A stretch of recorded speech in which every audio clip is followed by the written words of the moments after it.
This is a steppe bison horn coming out of the wall. That's a mammoth bone. The permafrost beneath Fairbanks and much of northern Alaska is incredibly old, but as temperatures climb in the Arctic, it's beginning to thaw faster, bringing with it engineering challenges and increased erosion. That's why Dr. Alondra Nelson from the White House Office of Science and Technology Policy went to the Fairbanks permafrost tunnels in October to learn more. Part of the conversation today was about vulnerable communities and how that constellation of forces, both quickly and more slowly, are affecting communities all over Alaska, particularly Alaska Native communities. Robbie Strunk with the Cold Climate Housing Research Center in Fairbanks has seen firsthand the impacts of climate change and thawing permafrost in his home village of Quinnahuck. With each strong storm, the ocean is eating up, swallowing up the coastline, getting close, just making its way inland. He's also seen what happens when an outside group tries to fix an issue without getting local input, like when federal agencies built dozens of houses in the 70s that weren't meant for the village's conditions. Some of the problems you're seeing in those houses are rotting walls, the insulation falling to the bottom of the wall after it got wet and froze in the winter and then melted in the summer.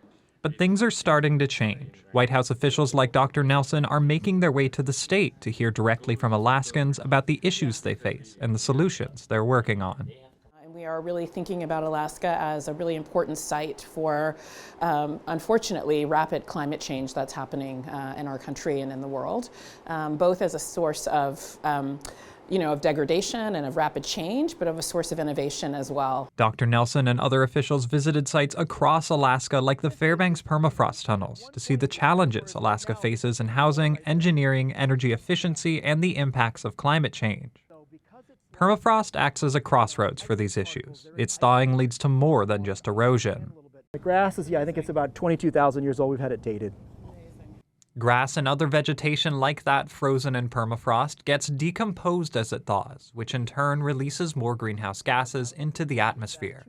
Just how much it would add if all the permafrost thawed is still up in the air or frozen in the ground. But seeing the tunnels and the changes they've undergone over the years gives Dr. Nelson a new sense of urgency. I think the Arctic, and the, places like the permafrost tunnel that give us a real view into how quickly climate change is happening.